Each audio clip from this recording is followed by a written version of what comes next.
Is there any story as surefire as a crime of passion? A tale of love turned to hate, where the home becomes a place of homicide.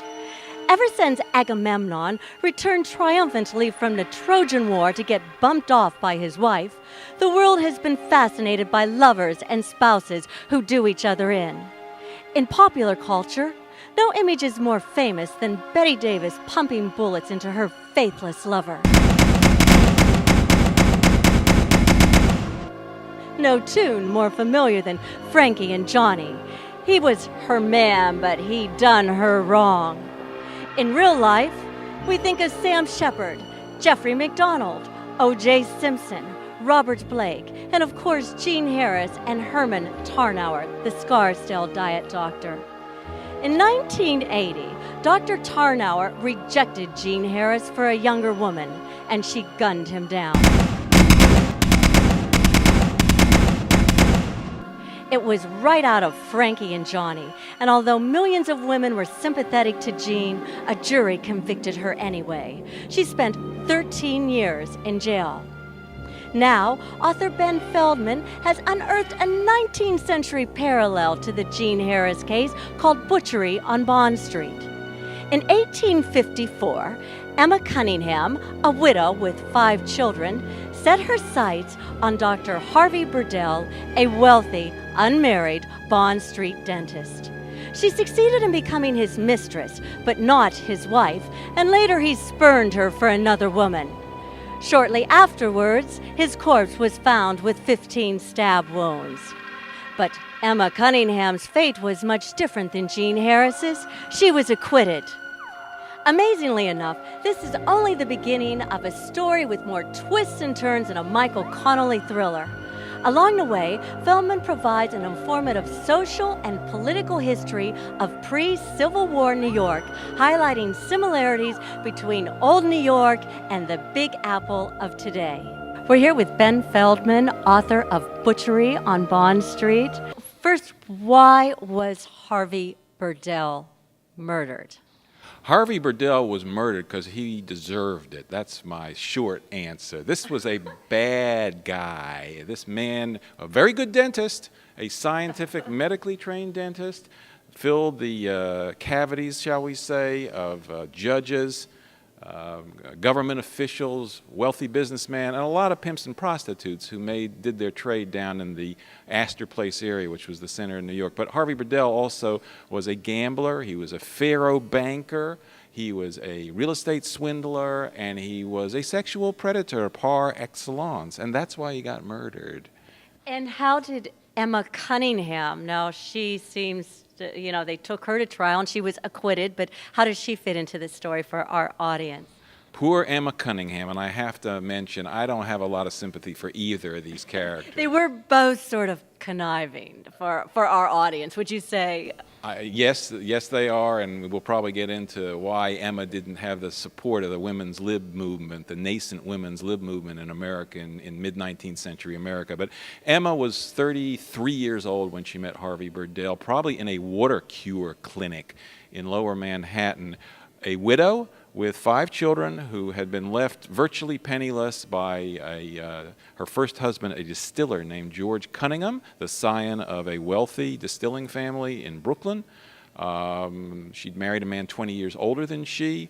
Emma was from a Wesleyan Methodist background and was estranged from her birth family because she married a Presbyterian who was, as they said, a manufacturer of liquid death. Left with 5 children, no money. What do? You're a woman in 1854 in New York City. Well, there's an obvious path you can turn to because you have no employment. What can you be? A lace maker, a bookbinder, a type rubber, a laundress with 5 kids. This is not, you're going to starve to death.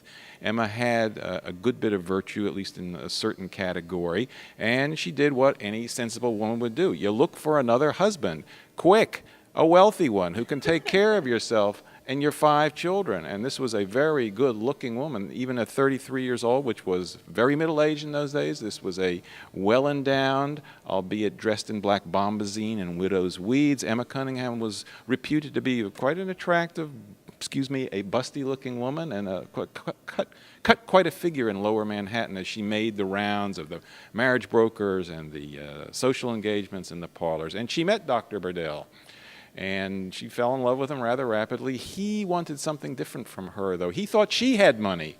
Oh, no. Absolutely.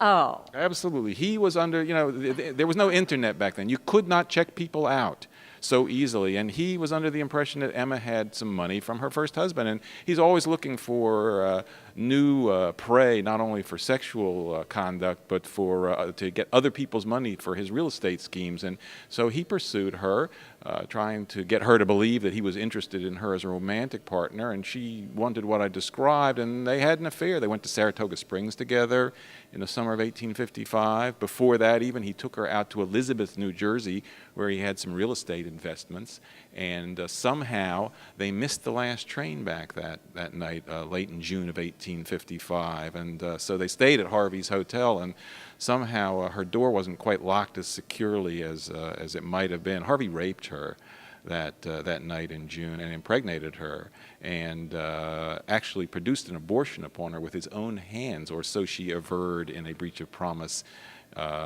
suit about a year later. And even with that all happening, a few months later, she still went to Saratoga Springs with him. She stayed with him in the Congress Hall Hotel.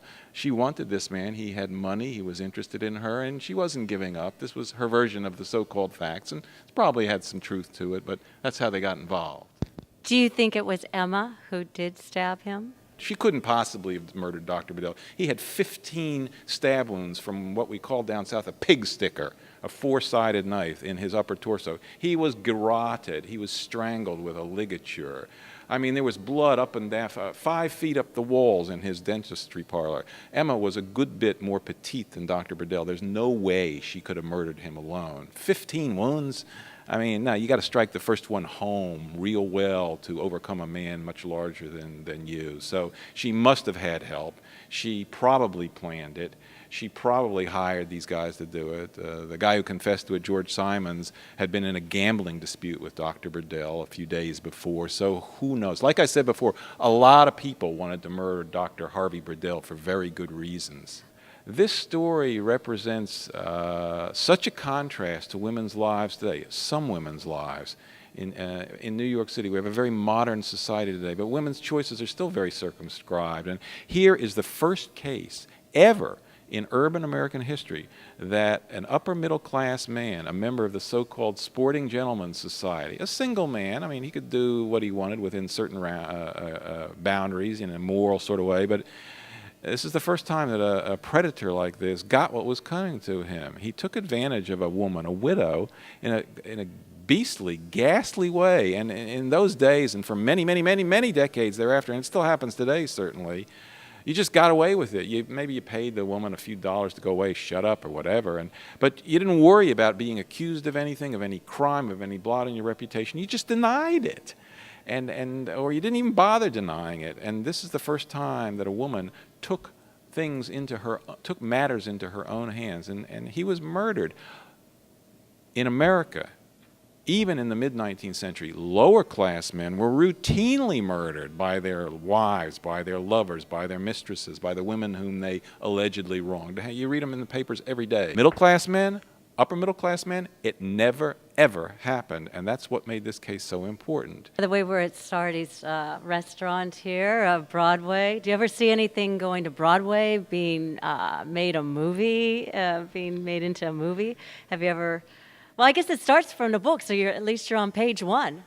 I tell you what, I'll give you my office number, and we can put it in the interview. And if a famous director, we don't have to name names here, but if Dina wants to call me, yeah, be 24/7. I'm available. I'd love it. This would make a great film. Gangs of New York made a terrific film.